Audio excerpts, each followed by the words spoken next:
자, 이 시간에는 요한복음 강해를 하겠습니다. 자, 요한복음은 사복음서의 마지막 책이죠. 그 요한복음 앞에 있는 마태, 마가, 누가 복음과는 또 요한복음은 차이가 있습니다. 이 앞에 마태, 마가, 누가 이 세 복음서는 흐름이 서로 비슷하고 그리고 서로 반 이상이 중복되는 그런 사건들이 기록되어 있습니다. 그래서 흔히 마태, 마가, 누가 이 복음을 공관복음, 공관복음이라고 그러죠. 같은 관점에서 바라본다 하는 그런 뜻으로 공관복음이라고 합니다. 이 사복음서 중에서 가장 먼저 기록된 책이 마가복음이죠. 이 마가복음을 가지고 마태와 누가가 그 내용을 인용해서 기록했습니다. 그래서 마태와 그 누가는 마가복음의 90% 이상을 같이 인용하고 있습니다. 근데 이 요한복음은 90이 공관복음과는 90% 정도는 다른 내용을 기록하고 있습니다. 별개의 복음서죠. 그래서 공관복음에 이제 들어가지 않는 것이죠. 자, 복음서마다 이 특징이 있는데 주제는 보통 이제 공관복음서의 주제는 보면 하나님의 나라에 대해서 이렇게 다루고 있습니다. 근데 요한복음은 영생에 대해서 다루고 있죠. 그리고 또 예수님에 대한 증거하는 부분에 있어서도 공관복음은 직접적으로 증거하지 않습니다. 그래서 예수님에 대해서도 인자라고 그렇게 표현하고 있죠. 근데 요한복음에서는 하나님의 아들이라고 직접적으로 표현하고 있습니다. 그리고 이 공관복음은 귀납적 증거를 하고 있습니다. 예를 들면 이러이러한 일들을 이루신 분은 누구겠느냐. 그러니까 예수님께서 하신 행적들을 쭉 기록하면서 이렇게 예수님이 한 것을 볼 때 이 예수님이 누구라고 생각하느냐 이런 입장이라면, 요한복음은 아예 그 책의 첫머리에 예수님은 그리스도 메시아로서 하나님의 아들이다라고 명시를 해놓고, 그래서 이러이러이러한 이적과 기적과 표적의 역사를 행하고 이런 삶을 사셨다라는 연역적으로 풀어나가는 그런 책입니다. 자, 그리고 또 하나의 차이는 그 활동 무대에 대한 차이가 있는데, 공관복음은 그 예루살렘 북쪽 갈릴리 지역에서 복음을 펼치다가 예루살렘으로 오셔서 십자가를 지신다 하는 그런 내용으로 되어 있고요. 요한복음은 유대와 예루살렘 지역에서 복음의 역사를 시작하면서 갈릴리 지역으로 왔다 갔다 하는 그런 행적으로 활동 무대를 기록하고 있습니다. 예수님의 그 활동 기간에 대해서도 공관복음에서는 한 1년 정도밖에 나타나지 않습니다. 그런데 예수님의 그 공생애를 3년이라고 하는 이유는 무엇일까?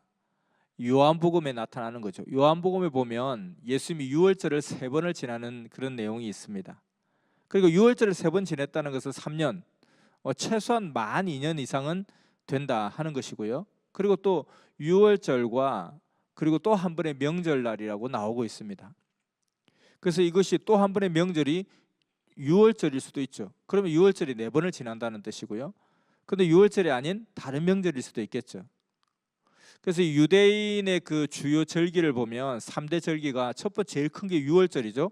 유월절은 유대인의 최대 명절인데, 이 출애굽 때 10번째 재앙을 내렸죠. 10번째 재앙이 모든 동물이든 사람이든 그 첫 번째 장자가 다 죽는다는 것인데, 그 유대 민족들에게는 그 집에 문설주에다가 양의 피를 바르게 하고, 그러면은 그 죽음의 그림자가 그 집을 건너 뛴다. 그래서 넘을유 그리고 넘을월 해서 유월절, 하나님께서 우리를 보호하시고 지켜주셨다는 것을 대대손손 기억하고 기념하고 영광 돌려라. 이래서 유월절이죠.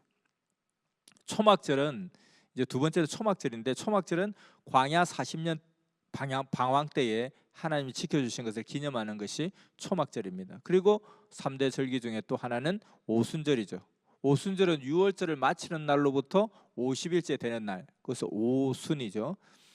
다른 말로는 77절, 77이 49니까 오순절이 50과 가깝죠. 그리고 맥추절, 이렇게 이제 우리로 치면 추수감사절이죠.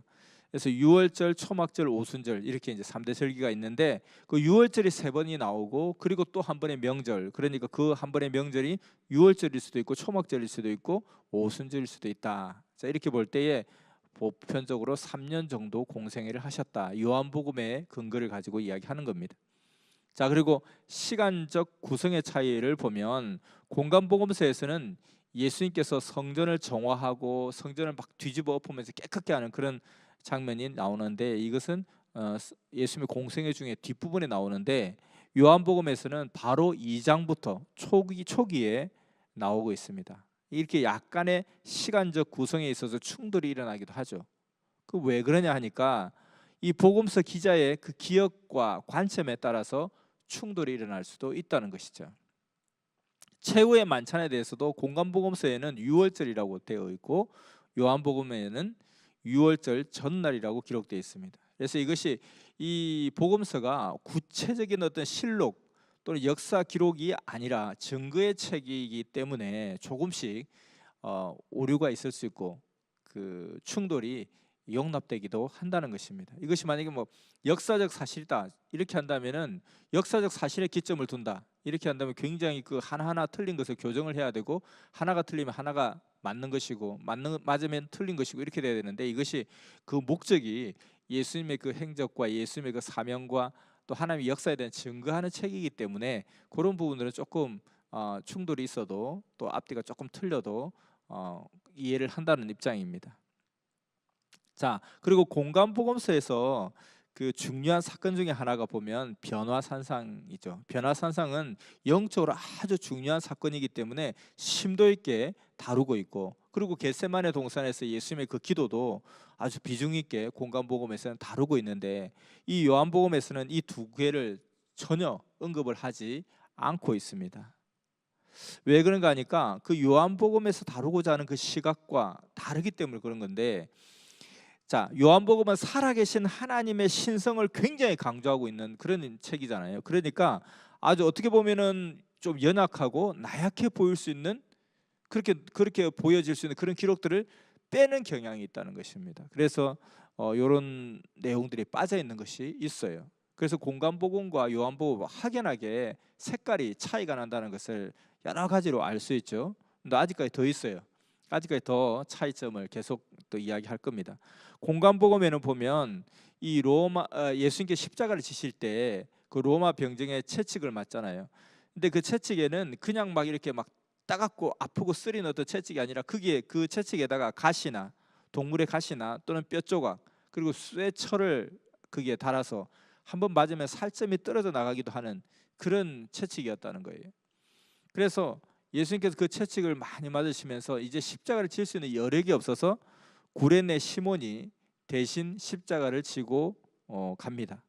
그런데 요한복음에는 예수님이 직접 십자가를 지고 가셨다라고 이제 표현이 되어 있죠. 이와 같이 강조하고자 하는 그 기자들의 관점의 차이가 있기 때문에 조금씩 이런 내용의 차이가 있는 것입니다. 자, 이 사복음서는 사복음서 중에는 마가복음이 제일 먼저 이제 쓰여졌다고 했잖아요. 그 마가복음을 보고 마태, 누가가 그 내용을 토대로 해서 자기들이 기술을 한 거예요. 자, 그런데 이 사복음서는 사실은 신약에서 제일 먼저 마가복음이 신약에서 제일 먼저 쓰여진 책은 아니에요. 사복음서는 바울 서신보다도 훨씬 더 뒤에 쓰여진 그런 책입니다. 그 신약에서 제일 먼저 쓰여진 책은 데살로니가서예요. 데살로니가 전후서가 가장 먼저 쓰여진 것이고 그 뒤에 바울 서신들이 쓰여졌고 그리고 사실 사복음서는 신약에서 아주 뒤편에 쓰여진 그런 책이다 이렇게 봐야 됩니다. 뭐 연도 차이가 그렇게 심한 건 아닌데 사실 이 데살로니가 전서나 바울 서신이 약 50년 AD 50년 경에서 한 70년 사이 이렇게 쓰여진 거라면 이 사복음서는 70년 경부터 70년 이후에 쓰여진 책이다 이렇게 말할 수 있습니다. 자, 그때 당시에 어떤 입장이었냐면 이 사복음서 쓰여진 시대 약 70년 이후에 이 시대가 어떤 시대냐면은 유대인들이 계속해서 이제 독립전쟁을 벌이잖아요. 로마에 대해서 항거하면서 독립전쟁을 벌이는데 AD 66년경에 굉장히 큰 대반란 그 로마 입장에서 반란이고 이스라엘 입장에서는 독립 전쟁이죠.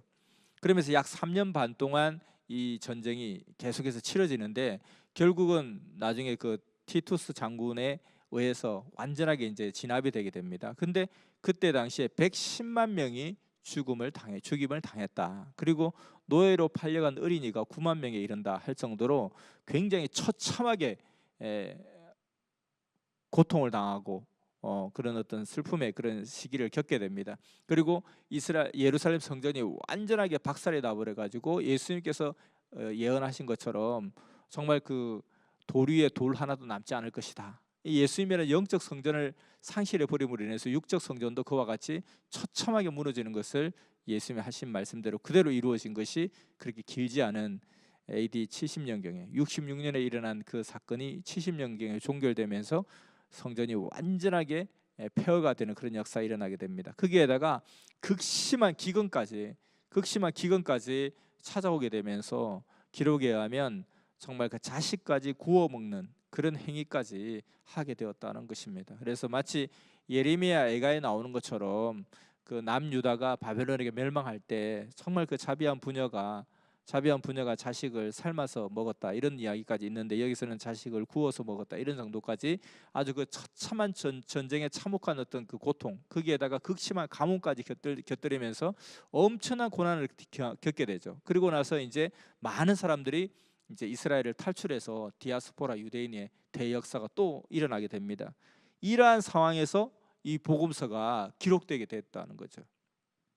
자, 이 복음서의 저자는 고통과 어려움을 겪는 그 원인이 무엇이냐 하는 것을 강조합니다.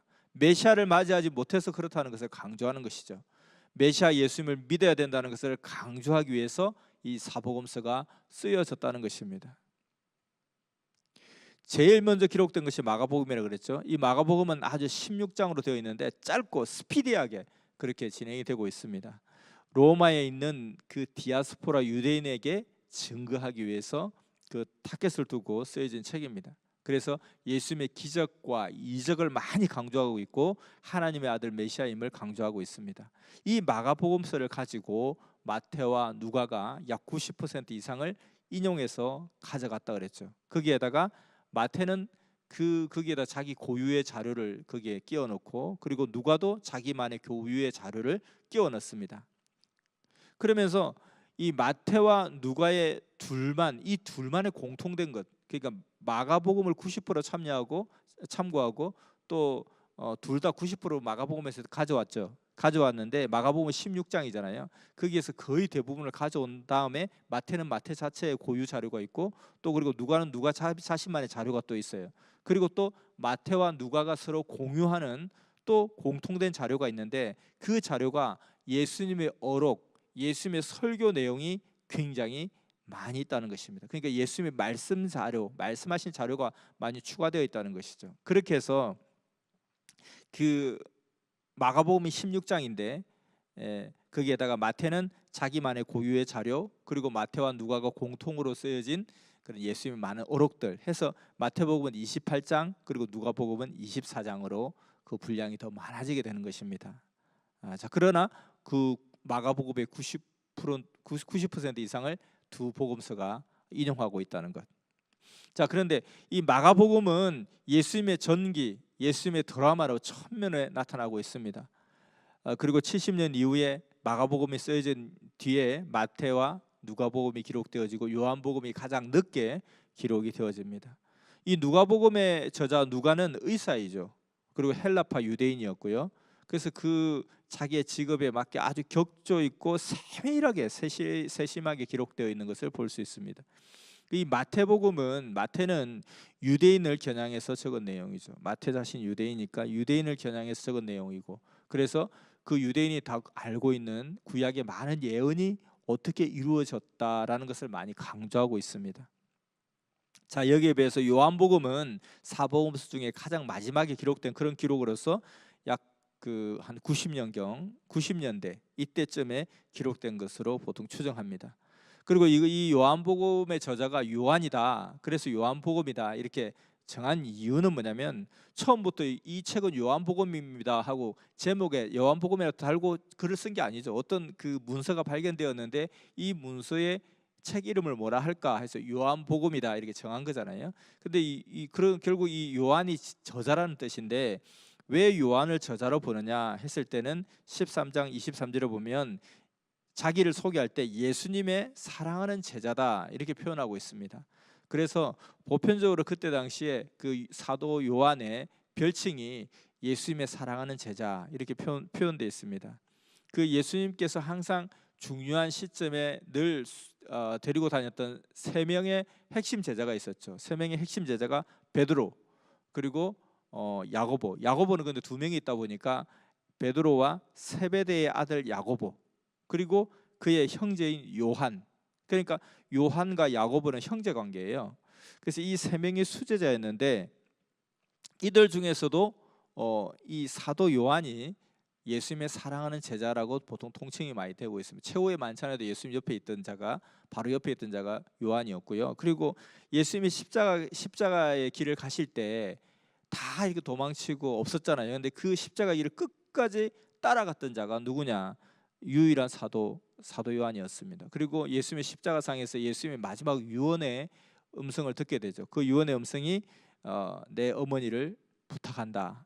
내 어머니를 돌봐달라. 이렇게 사랑하는 제자 요한에게 이야기를 하죠. 그래서 이 요한은 그 뒤로 예수님의 어머니 마리아를 계속해서 모시고 그렇게 삽니다. 그렇게 십자가상에서 예수님의 부탁을 받고 그리고 십자가의 그 죽음의 길까지 끝까지 동행했던 제자가 바로 유일한 사도가 요한이었습니다. 그리고 그 사도들 중에 12사도 중에 유일하게 순교하지 않은 사도가 이 요한입니다. 그러니까 천수를 누리고 살았어요. 거의 95세 때까지 살았다 그러거든요.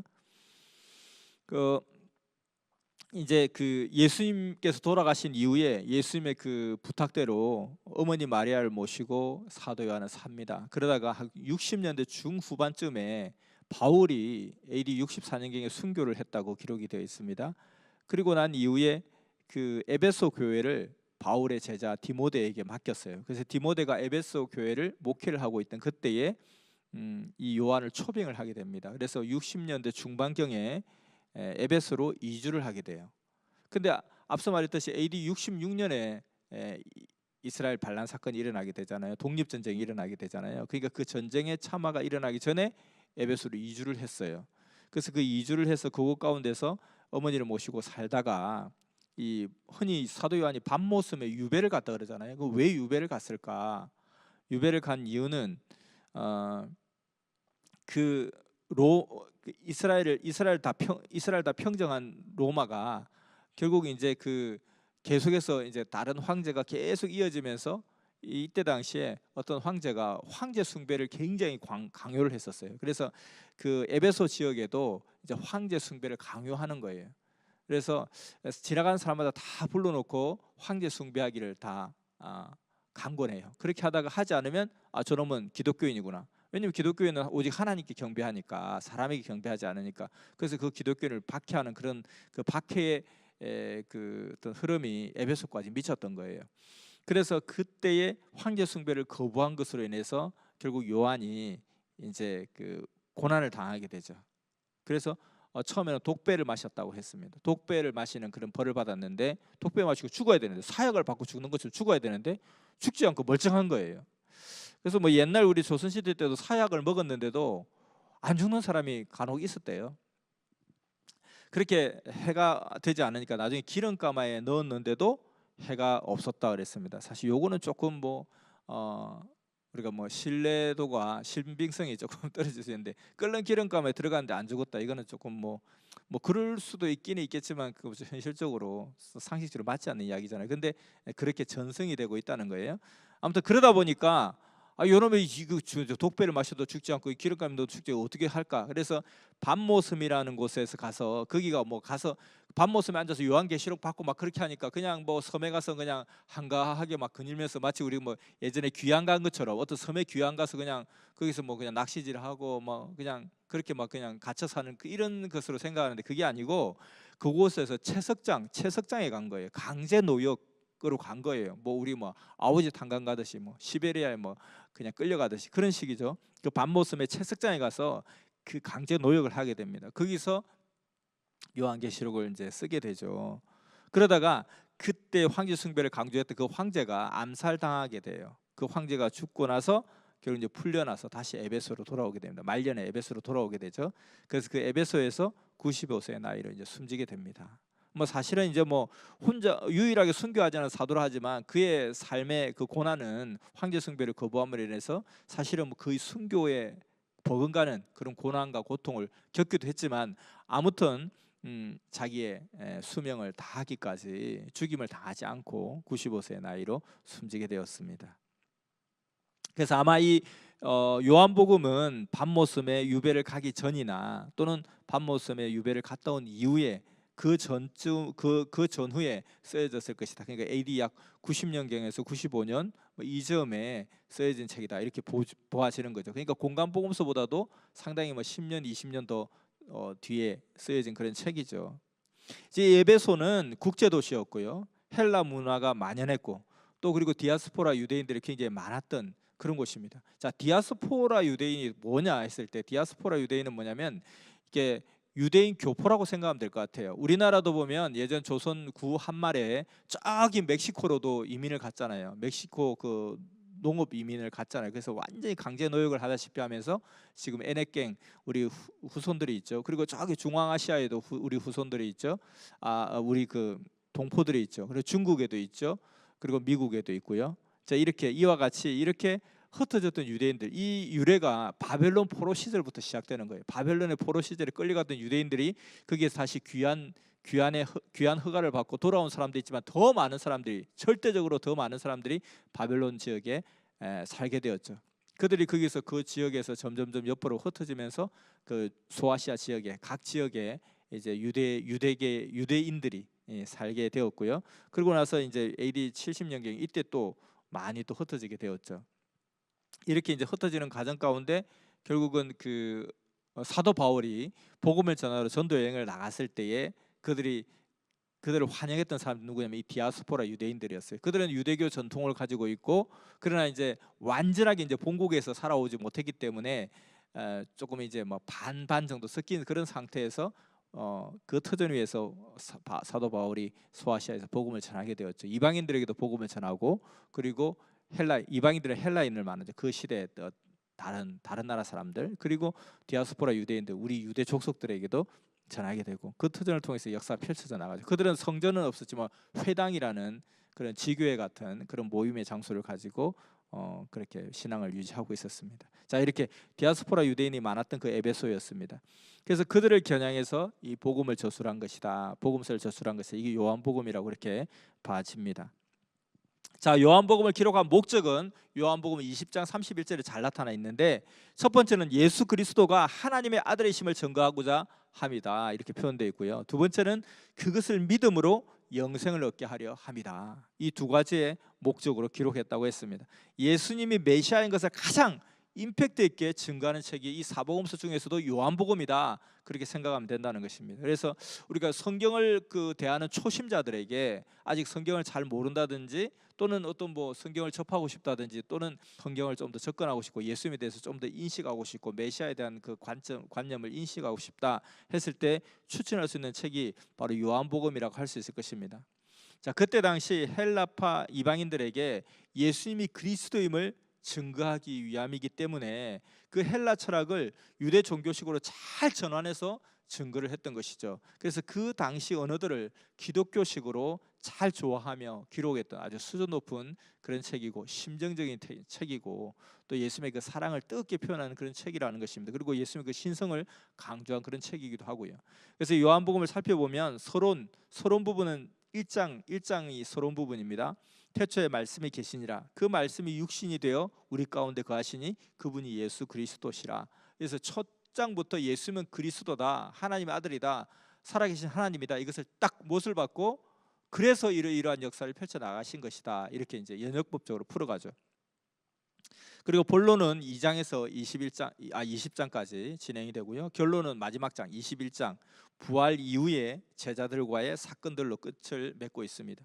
그러면 자 2장에서 20장까지인데 그 중에 또 반을 나눠 보면 2장에서 12장까지의 내용들은 예수님의 표적에 대해서 기록하고 있는데요. 특히나 이 예수님의 표적이 7가지 표적을 이야기하고 있습니다. 가나 혼인잔치의 표적, 두 번째는 왕의 신하의 아들을 낳게 하는 표적, 그리고 세 번째 베데스다 연못가의 병자를 치유하시는 것, 네 번째 오병이어, 그리고 다섯 번째 갈릴리 바다 위를 걸으신 것, 그리고 여섯 번째 날 때부터 소경된 자를 눈뜨게 하는 것, 일곱 번째는 베다니에서 죽은 나사로를 살리는 장면. 자, 마태 마가에는 이적과 표적이 굉장히 많이 나오고 있습니다. 그런데 요한복음에는 딱 7가지만 정리하고 있습니다. 자, 그리고 요한복음 그 이후 13장에서 16장까지는 십자가를 앞두고 마지막 말씀들을 해주십니다. 그 내용이 기록되어 있어요. 이 가장 근본적인 어떤 이 중심의 메시지는 뭐냐면 서로 사랑하라. 그래서 요한복음을 사랑의 복음이라고 이렇게 표현하고 있고요. 그리고 이 서로 사랑하라 이 메시지는 이 사도 요한이 평생 가운데 자기 철학으로 삼고 그가 말씀을 늘 증거할 때마다 사랑하라, 사랑하라, 사랑하라. 그래서 그 에베소에서 있을 때 많은 사람들이 그래도 대사도니까 요한 선생님 말씀 좀 전해 주십시오. 그리고 특히나 밤모섬에 갔다 온 이후로는 거의 말년이잖아요. 기록도 없잖아요. 그럴 때 한 번씩 나와서 한마디씩 권면해 주는 그런 역할을 했는데 항상 서로 사랑하라, 사랑하라, 사랑하라. 나중에 사람들이 막 그냥 요한 나오면 또 사랑하라 하시겠지. 맞네. 역시 또 그 말씀 하시네. 이렇게 할 정도로 사랑하라, 사랑하라. 그래서 그냥 요한 선생님 너무 지겹습니다. 왜 맨날 사랑하라 그 말만 합니까? 그것이 예수님의 가르침이니라 이렇게 이야기했다고 해요. 자, 그래서 13장 16장에는 13장에서 16장에 앞서 십자가를 앞두고 마지막 말씀들을 해주셨고 그 대부분의 말씀 중에 핵심이 서로 사랑하라 또는 너희를 위해 처소를 예배하러 간다 이런 등의 당부의 말씀 또 권면의 말씀 설교 말씀들을 기록하고 있고요. 17장에는 아주 예수님의 유명한 기도 내용이 나오고 있습니다. 그리고 18장 19장은 예수님의 십자가의 고난, 그리고 20장은 예수님의 그 고난과 십자가 이후의 그 부활에 대해서 나오고 있습니다. 자, 이 공간복음에는 예수님이 귀신을 쫓아내는 장면이 많이 나오는데 요한복음에는 전혀 귀신 쫓아내는 이야기 없습니다. 자, 공간복음에는 예수님의 그 비유하시는 스토리들이 굉장히 많아요. 씨 뿌리는 자의 비유, 탕자 비유 있잖아요. 탕자 이야기. 이런 어떤 그 예수님이 어떤 메시지를 주기 위해서 어떤 이야기를 하시는 그런 장면, 이야기를 통해서 비유하시는 그런 장면들, 그런 내용들이 많이 나오는데 요한복음에는 비유의 스토리가 그 스토리텔러식의 어떤 것이 전혀 없죠. 스토리텔링의 어떤 그런 이야기 비유가 없다. 대신에 그 요한복음은 그런 내용이 없는 반면에 어떤 것이 또 막 특색 있게 나타나냐면은 예수님의 정체성을 드러내는 선언이 많이 나옵니다. 그러니까 나는 무엇이다, 나는 무엇이다 이런 거 7가지 표적처럼 7가지 선언이 나와요. 우리가 많이 들어본 건데 그것이 요한복음에 다 집약되어 있어요. 나는 생명의 떡이다, 나는 세상의 빛이다, 나는 양의 문이다, 나는 선한 목자다, 나는 부활이요 생명이다, 나는 길이요 진리요 생명이다, 나는 참 포도나무다. 이렇게 7가지 선언이 나오죠. 앞서 나왔던 거죠. 7가지 표적 그리고 7가지 선언. 이 예수님께서 나는 무엇이다 하는 선언이 7가지가 나오는데 당시 유대인에게는 이 7이라는 숫자가 완전수의 그런 개념이었기 때문에 가장 좋아하는 숫자였다 그래요. 뭐 중국 사람들 8을 좋아하듯이 이 유대인들 7자를 좋아했다 그래요. 그래서 거기에 뭐 맞춘 것이다 이렇게 또 봐지고요. 구약의 모세가 하나님께 묻습니다. 하나님, 당신은 누구십니까? Who are you? 당신은 누구냐? 묻죠. 그때 하나님은 I am who I am. 나는 나다. 나는 스스로 있는 자다. 이렇게 이야기하죠. 그래서 나는 뭐뭐다. 이것은 하나님적 선언입니다. 이 하나님적 선언을 예수님을 통해서 나타나게 하는 거죠. 그래서 예수님의 메시아이심을 아주 그냥 확실하게 나타내는 그런 선언, 7가지 선언이 있습니다. 그러니까 공간복음에는 그와 같이 어떤 그 스토리를 통해서 비유하시는 당자 이야기라든지 씨 뿌린 자의 비유라든지 이런 많은 비유 스토리가 나오는데 그런 게 요한복음은 없고 대신에 예수님의 정체성을 드러내는 선언들이 많이 나오고 있다. 이렇게 이해하면 될 것 같고요. 자, 공관복음은 또한 구약의 예언을 이루시는 분이 메시아 예수님이라는 것을 나타내는 기술을 많이 하고 있습니다. 아까 마태복음에 특히나 그렇다 했죠. 마태복음은 유대인들을 대상으로 전했던 거라고 했죠. 자, 요한복음은 구약의 예언을 이루시는 분이 예수님이다, 이런 공관복음과는 달리 요한복음은 다른 특색인데 많은 증인들을 내세웁니다. 증인들을. 그리고 그들과의 대화를 통해서 예수님을 증거하고 있습니다. 예를 들면 니고데모와의 대화, 요한복음 3장에 나오죠. 유명하죠. 그리고 사마리아 여인과의 대화, 그리고 38년대 소경과의 대화, 그리고 나다나엘과의 대화, 빌라도와의 대화, 이렇게 개인과의 대화를 자세하게 다루고 있습니다. 이 공관복음서에는 이런 대화가 없고 사건 중심으로 기록되어 있는데, 이 요한복음에는 그 개인과의 대화를 통해서 예수님을 증거하는 그런 모습이 또 특색이 있습니다. 자, 그래서 그리고 또 요한복음은 많은 상징적인 사건을 또 다루고 있는데요. 상징적인 사건을 많이 다루고 있는데, 예를 들어서 가나의 혼인잔치. 가나의 혼인잔치에 어떤 일이 일어나요? 잔치집에 술이 떨어지잖아요. 술이 떨어지면 어떻게 돼요? 흥이 떨어지게 될 거 아니에요?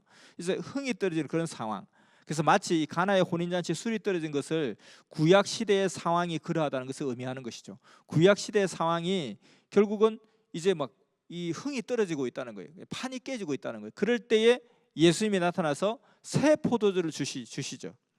그래서 새 포도주를 주시면서 분위기를 살립니다. 그래서 예수님으로 새 시대의 새로운 분위기가 도래했다는 것을 가나 혼인잔치를 통해서, 상징적 사건을 통해서 증거를 하고 있는 것이죠. 그리고 두 번째로 성전을 막 정화하는 장면이 나오잖아요. 그러니까 성전에 가서 막 완전 판을 막 뒤집어 엎어버리면서 하나님의 집에 장사하는 집이 아니라 하면서, 왜 여기서 비둘기 팔고 막 이 짓은 뭐 하는 짓이냐, 이렇게 이야기하죠. 그러니까 새로운 성전 예수님, 그 예수님을 믿고 따르는 자가 또 새로운 성전이죠. 그것을 상징적으로 보여주는 거죠. 구시대의 어떤 성전 개념을 완전히 뒤집어 엎어버리고 새로운 성전의 개념을 또 증거하고 있습니다. 그리고 사마리아 여인과의 어떤 만남, 대화.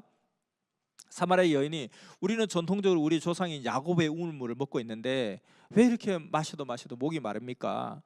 예수님이 내가 너에게 영원히 목마르지 않는 생명수를 주겠다, 이렇게 말씀하시죠. 그래서 결국 유대 전통적인 물보다는 영원히 마르지 않는 이 생명수, 새로운 말씀, 이 목마르지 않는 진리의 말씀을 주겠다 하는 그런 의미로 이야기하는 거죠.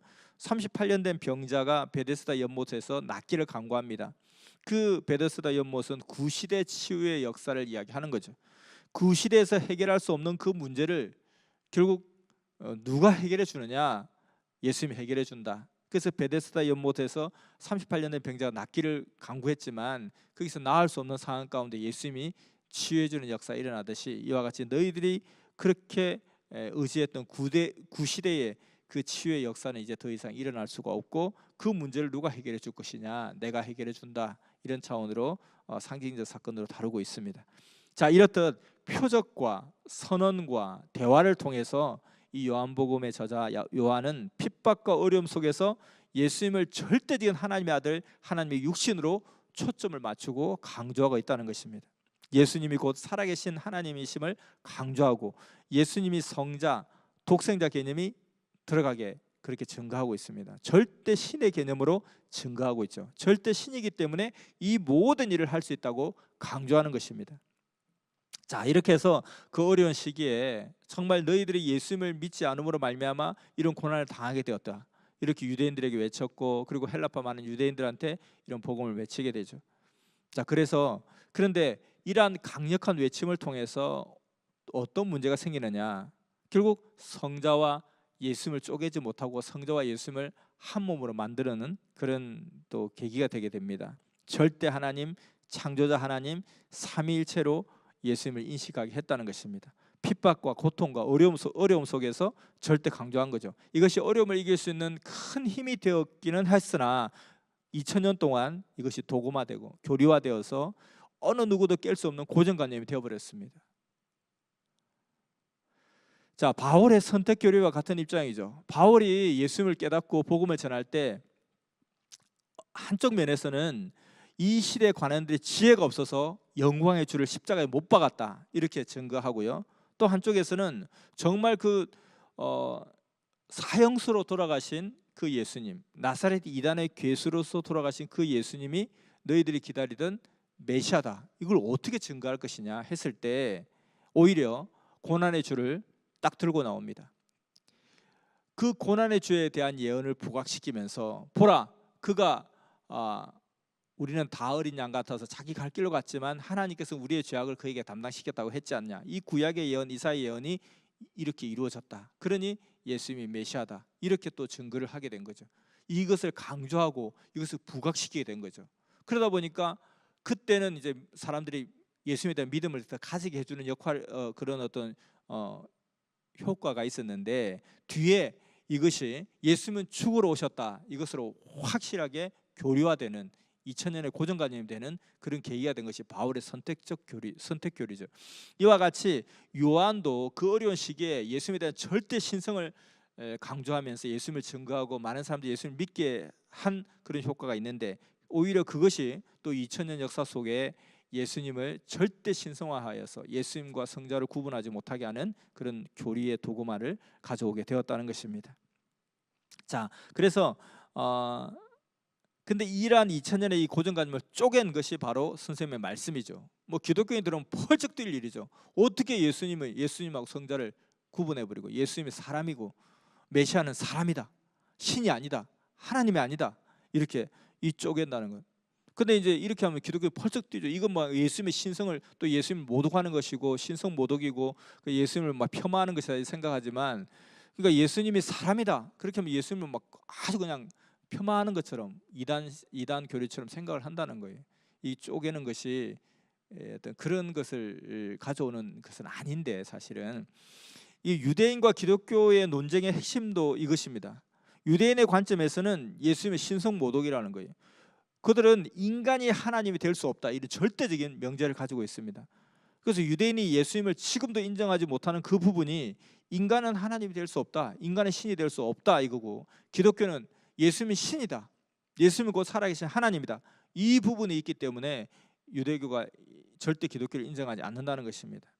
지금 기독교의 생각은 예수님이 전능자 하나님, 인간이나 동시에 하나님, 이 고정관념을 가지고 있다는 거죠. 이것을 깨야 된다는 것입니다. 그 선생님의 그 두 형님 분들, 한 분은 장로교 목사님이고 한 분은 성결교 목사님이시잖아요.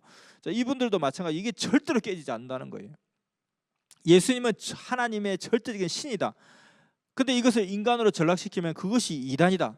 이게 2000년 역사 동안에 완전하게 그냥 고정관념으로 굳어져 있기 때문에, 이것을 우리가 이 기독교 신앙을 깊이 했던 사람들은 이 삼위일체를 듣고 깜짝 놀라고 뒤집어지고, 성자론을 듣고 깜짝 놀라면서도 또 한편으로 이것이 그냥 이게 말씀을 들으면 논리적으로 그렇구나 이해하면서 다시 또 원상태로 돌아가고 이것이 정말 이게 너무너무 깊이 세뇌가 되었기 때문에 이것을 깨기가 너무 쉽지 않다는 거죠. 근데 이 삼위일체의 가귀를 주장하신 분이 선생님이 유일하다는 겁니다. 통일교에서도 하나님을 중성의 하나님, 양성의 하나님, 남성과 여성을 다 지닌 양성의 하나님, 그래서 중성의 하나님. 근데 중성이라고 하면 징그럽잖아요. 중성이라 생각해 보세요. 넌 남자냐 여자냐? 나는 남녀 중성인데요. 얼마나 이게 막 이상하잖아요. 그런데 이렇게 가르치고 있는데 성령의 존재는 아예 근처도 못 가요. 성령의 개념은 아예 그냥 눈치 전혀 그냥 개념도 없고요. 근데 어떤 악평자가 이야기하기를, 우리가 통일교에서 말씀을 선생님 뺏겨왔다, 이렇게 수준이 낮은데 차원이 다른데 어떻게 뺏겨옵니까? 삼위일체 그리고 성자론, 이것은 누구도 알지 못하는 말씀이라는 겁니다. 하나님의 근본의 세계, 깊은 것은 그 시대 사명자에게 말할 수밖에 없다는 것이죠. 이 삼위일체를 딱 가기로 쪼개내니까 성자, 본체, 분체를 쪼개낼 수 있다는 거예요. 절대 신과 인간이신 예수님, 성자와 나사렛 예수님을 구분할 수 있다는 것입니다. 이 모든 것을 풀 수 있는 것은 오직 이 시대 사명자뿐이라는 거죠. 때가 되어서 사명자를 통해서 정해주는 말씀이 아니면 이것을 알 자가 없다는 것입니다. 이 놀라운 영생의 복음을 우리가 듣고 있는 것이죠. 그래서 이 땅끝까지 이 소식을 전해야 될 우리라는 것입니다. 신랑을 우리에게 보내사 정말 창조 목적과 휴거의 비밀 그리고 황금성을 우리에게 주신 거예요. 이러한 것을 귀하게 생각하고 이 가치를 깨닫고 온전히 이 복음에 합당한 기쁨과 또 감사와 영광을 돌리면서 이 복음을 전해야 되겠습니다. 이 요한복음에 보면 영생을 강조한다 그랬잖아요. 영생을 강조한다 그랬는데, 영생은 참 하나님을 아는 것과 아들이신 예수 그리스도를 아는 것이 영생이다, 이렇게 이야기하고 있어요. 자, 여기서 안다는 것은 지식이 아닙니다. 나리지가 아니라는 거예요. 유대인의 안다는 개념은 사랑일체의 개념인 것입니다. 자, 부부관계를 하고 나서 내가 이 여자를 안다 하는 그런 뜻이라는 거예요. 그래서 하나님 그리스도를 안다는 것은 일체된다는 뜻입니다. 영생은 하나님과 일체되었을 때부터 영생의 역사가 일어나는 거예요. 그렇기 때문에 영생은 죽어서 얻는 것이 아니라 이 땅에서부터 이루어지는 것이죠. 이 땅에서부터 우리 황금성의 집이 만들어지고 있는 것이죠. 그걸 만들고 나서 만들어진 집에 영으로 가는 것입니다. 하나님과 그 보낸 자의 말을 듣고 따르면 결국 일체되면 영생을 얻는다는 뜻입니다. 그래서 우리는 그러한 영생을 얻고 그 길을 가는 행운하죠. 요한복음을 통해서 그 메시아의 위대함과 가치를 깨닫고 메시아를 증거하기 위해서 복음을 저술했던 그 시대를 생각하면서 그 핍박과 어려움을 이겨나간 것을 생각하면서 이 귀한 진리를, 이 좋은 시대에 만난 것을 생각하면서 섭리와 주님과 말씀의 가치를 깨닫고서 이왕 이 역사의 길을 간다면 구경꾼이 되어서 가지 말고 정말 올인하면서 전폭적으로 뒤집어 엎으면서 멋진 역사를 띄고 달려야 되겠습니다. 자, 요한복음을 공부하면서 한 가지 더 꼭 생각해 볼 것이 있는데요. 예수님의 마지막 그 간절한 기도의 내용입니다. 17장에 나온다 그랬죠. 예수님께서 잡히시기 전날 밤에 제자들과 시대를 위해서 기도하는 내용이 요한복음 17장에 나옵니다. 그때도 제자들이 서로 많이 좀 싸웠나 봐요. 다투었나 봐요. 그것이 걸림이 되셨는지 제자들이 서로 싸우지 않고 화목하게 해달라는 기도도 하시고요. 그 예수님의 기도를 쭉 읽어보면 더욱더 심정을 느낄 수 있을 것입니다. 그 예수님의 기도 내용은 사실 하나님, 나는 죽고 싶지 않아요. 그러나 지금 하나님의 뜻과 계획이 이루어지고 있고 또 그 때가 다가왔으니 내가 그 길을 갈 수 있게 하나님 도와주세요 하는 그런 기도였습니다. 자신에게 맡기신 모든 사람들의 영생을 위해서 아버지여, 내가 죽을 수 있도록 도와주세요 하는 그런 기도 내용입니다. 이러한 삶이 하나님의 영광을 드러내는 그런 삶이죠. 근데 이제 우리의 기도의 내용은 어떤가? 병 걸리지 않게 해주세요, 좋은 대학 가게 해주세요, 이번에 사업 잘 되게 해주세요, 이런 기도로만 가득 차서는 안 되겠다는 것입니다. 이런 기도도 해야 되지만 그 기도가 전부여서는 안 되고, 이와 같이 예수님처럼 우리는 하나님의 영광을 위해서 산다고 하면서 하나님의 영광을 위해서 기도한다고 하는데 내 영광을 위해서 사는 때가 많다는 것입니다. 하나님의 영광, 섭리의 영광을 위해서 우리가 살아봐야겠습니다. 그리고 그런 것들을 중점적으로 또 기도도 해야 되겠죠. 그래서 이와 같이 예수님께서 만인들의 영생을 위해서 내가 그 길을 잘 갈 수 있게 해달라 그렇게 기도하고, 또 하나의 기도는 남겨진 제자들을 위한 기도를 하셨죠. 예수님은 자신이 이 세상을 떠나신 이후에 세상에 남겨질 그 제자들이 무척이나 좀 걱정스러우셨겠죠. 그래서 그들을 위한 간절한 기도를 하십니다. 제자들은 하나님께서 주신 자들이기에 하나님의 것이라는 사실을 하나님께 상기시키면서 하나님의 것, 하나님의 사랑하는 자들 아닙니까? 그래서 하나님께 그들을 하나도 멸망하지 않고 보존하고 지켜주시기를 간구합니다. 그리고 또 제자들이 예수님의 기쁨으로 가득하고 악에 빠지지 않고 진리로 거룩하게 해주실 것을 구하셨고, 그리고 그 제자들만이 아니라 그들이 복음을 전해서 예수님을 앞으로 믿게 될 사람들을 위해서도 그렇게 해달라고 기도하셨습니다. 그리고 제자들끼리 정말 좀 화평하기를 또 기도하셨어요. 그때도 아마 끼리끼리 이런 다툼이 있었나 보죠. 그리고 숱한 어려움을 거뜬히 이기고 담대한 복음의 증인이 되기를 기대하시면서 예수님의 정신을 심어주고 싶어서 그렇게 기도하셨습니다. 16장 33절에 보면 이런 내용이 있죠. 세상에서는 너희가 환난을 당하나 담대하라. 내가 세상을 이겼노라. 우리도 그러한 담대한 사도의 삶을 살아가야 되겠습니다. 선생님께서 옥에 계실 때 한 번은 답답한 제자들을 보시고 하나님께 기도로 대화한 내용이 있습니다. 그 내용을 한번 예수님께서 마지막 기도한 내용과 같이 생각하면서 한번 들어보시기 바랍니다. 2016년도 8월 22일 이때가 굉장히 더웠던 해였습니다. 8월 22일 날 하나님께 드리는 선생님의 고백, 이런 어떤 내용으로 글을 쓰셨는데요. 현실도 지옥이고 날씨도 지옥입니다. 그러나 이보다 더한 지옥이 주의 심정을 거스르는 것임을 잘 알고 있습니다. 그로 인해 받는 고통이 바로 지옥 고통이지요. 여호와께서 보내신 시대 보낸 자를 모르는 것이 인류 역사상 가장 큰 지옥이 아닙니까? 그것이 가장 답답한 구원 역사 아닙니까? 이 답답함이 저에게는 가장 답답이요 심정에 열이 차는 더위입니다. 시대의 화병이지요. 그런데 하나님, 어찌 휴거를 이룬 섭리인들조차도 이리도 마음을 모르나이까? 이들이 제가 있는 곳이 천국인 줄 아옵니다. 천국에서 금띠 두른 옷을 입고 찬란하게 다니고 있는 줄 아나 봅니다. 아무리 글로 말을 해도 이들은 이것이 무슨 말인지 모르나 봅니다.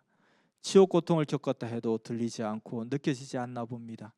그래서인지 저의 마음이 왜 이리 답답하고 덥습니까? 이것이 제가 스스로 화를 견디지 못해서입니까? 섭리에 사랑하는 자들이 시원하게 기도하고 시원하게 역사를 행하고 시원하게 영계와 홍계를 다니며 속 시원히 보고 듣고 대화하지 못하는 데서 오는 심정의 답답함입니까? 지금은 더운 여름이 맞습니다. 그러나 섭리의 계절은 인류 역사상 가장 시원한 때가 되었고 하늘에서 성령과 진리의 문이 열려서 쏟아지는 폭포 같은 은혜로 역사를 뛰고 달릴 수 있는 진정한 천국의 때가 되지 않았습니까? 그럼에도 불구하고 왜 이리 깨작거리고 좁게 섭리를 생각하고 뛰고 있는 자들이 많습니까? 하나님이 보여주신 인류 역사의 가장 속 시원한 증거, 휴거를 이루면 섭리사가 속 시원해질 줄 알았습니다. 태양 같은 시대의 진리로 뜨겁게 불타서 역사적으로 웅장하게 하나가 되어 거대하게 밀어붙이며 천지가 진동하듯 뛸 줄 알았습니다. 여기저기서 기적의 간증들이 쏟아지고 영으로 혼으로 나를 본 자들이 그 수가 하늘에 닿아서 모두 시대 증거자들이 되어 불같이 일어날 줄 알았습니다. 나의 하나님, 하나님이 보낸 자를 지옥 같은 겨울에 버려두고 가둔 지가 너무나 긴 세월이 흘렀습니다. 시대 보낸 자는 땅이 갈라지고 얼어붙은 겨울을 지나고 이 땅이 황폐해질 대로 황폐해져 굳은 채로 여기까지 왔습니다. 오직 여호와의 은혜요 사랑만이 저의 보호자였고 유일하신 증거자이십니다. 잘 아시지 않습니까? 성령의 바람이 6천년을 불어 무디고 나약한 인간을 깨워서 시대 보낸 자를 가르쳐 깨닫게 하고 휴거를 통한 하늘에 속한 영의 바람이 이 땅의 악의 기운을 쪼개며 절대선으로 승리하는 지금입니다. 구약의 조건과 신약의 조건을 합쳐 하나님이 보낸 자로 세워온 조건의 그 세월이 유구하며 마지막 보낸 자를 통해 성경의 처음과 끝을 이루어 싸우니 이것을 제대로 알면 이들이 이리 하겠습니까? 나에게 죽음의 고열이 임하여도 내 사랑하는 자들은 눈에 보이고 자신의 몸에 실제로 닿는 더위만을 피하려 합니다. 참으로 답답하고 갑갑합니다. 올해 여름은 끝이 다가와 현실의 더위는 피할 수 없어도 심령은 시원한 여름이 될 줄 알았습니다. 이리 더울 줄 몰랐지요. 아무래도 심정의 답답함의 더위가 어느 때보다 큰 것 같습니다. 이렇게 하나님과의 대화를 하신 내용이 있습니다. 자, 그 내용 중에 하나님이 보여주신 인류 역사의 가장 속 시원한 증거, 휴거를 이루어 주셨으니 태왕 같은 시대 진리로 뜨겁게 불타서 역사적으로 웅장하게 하나가 되어 거대하게 밀어붙이며 천지가 진동하듯 뛰고 달리고 여기저기서 기적의 간증들이 쏟아지고 영으로 혼으로 주를 본 자들이 그 수가 하늘에 닿아서 모두 시대의 증거자들이 되어 불같이 일어날 줄 알았다. 그렇게 말씀을 하셨죠. 그 기대를 꼭 이루어드리는 우리가 되면 좋겠습니다. 자, 그 요한복음의 마지막 장 21장은 이제 예수님과 베드로의 재회, 그리고 베드로의 회심, 그리고 회심한 베드로에게 당부하신 유언의 말씀으로 마무리가 됩니다. 예수님을 배반한 베드로, 낙심한 채로 낙향하여 원래의 자기 옛적 삶으로 돌아간 베드로에게 주님은 찾아오셔서 그 심령을 치유해 주십니다. 생명력을 불어넣어 주시죠. 그 특효약이 네가 나를 사랑하느냐. 그렇게 세 번을 물으시죠. 왜냐하면은 베드로가 예수님을 세 번을 부인했잖아요. 세 번 부인한 것을 세 번의 사랑의 고백으로 그것을 치유해 주십니다. 그리고 예수님은 그 과정 가운데 아무것도 묻지도 따지지도 아니하십니다. 아마 예수님께서는 하실 말씀이 어떻게 많았을지도 모르죠. 야 베드로야, 한번 네 이야기 한번 들어보자. 어떤 마음으로 나를 배신했냐, 어떤 마음으로 나를 부인했냐, 그 부인할 때 어떤 마음이었냐, 심지어 나를 저주까지 하면서 부인했는데 네가 그럴 수 있냐? 할 말이 있냐? 왜 그러냐 도대체? 이렇게 정말 따지고 싶은 것도 많고 묻고 싶은 것도 많았을 수도 있습니다. 그런데 묻지도 따지지도 아니하시고 그냥 그윽한 눈길로 네가 나를 사랑하느냐? 예, 제가 사랑하나이다. 네가 나를 사랑하느냐? 예, 주께서 너무나 잘 아시나이다. 네가 나를 사랑하느냐? 너무너무 사랑합니다. 주께서 아시지 않습니까? 마지막으로 울부짖기까지 하죠.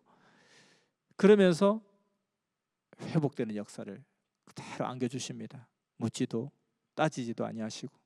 우리도 그래야 되겠습니다. 힘들어서 넘어진 자들, 또 힘들어서 우리를 속상하게 하는 자들, 그들을 회복시킬 때 묻지도 따지지도 말고 어찌 그럴 수 있냐, 네가 어찌 그럴 수 있냐, 그렇게 하지 말고 예수님처럼 그저 다시금 네가 그래도 주를 사랑하지, 네가 주를 사랑하는 마음 간절하고 크잖아 하면서 다시 그 사랑의 불을 당겨주는 그런 우리가 되어야 되겠습니다.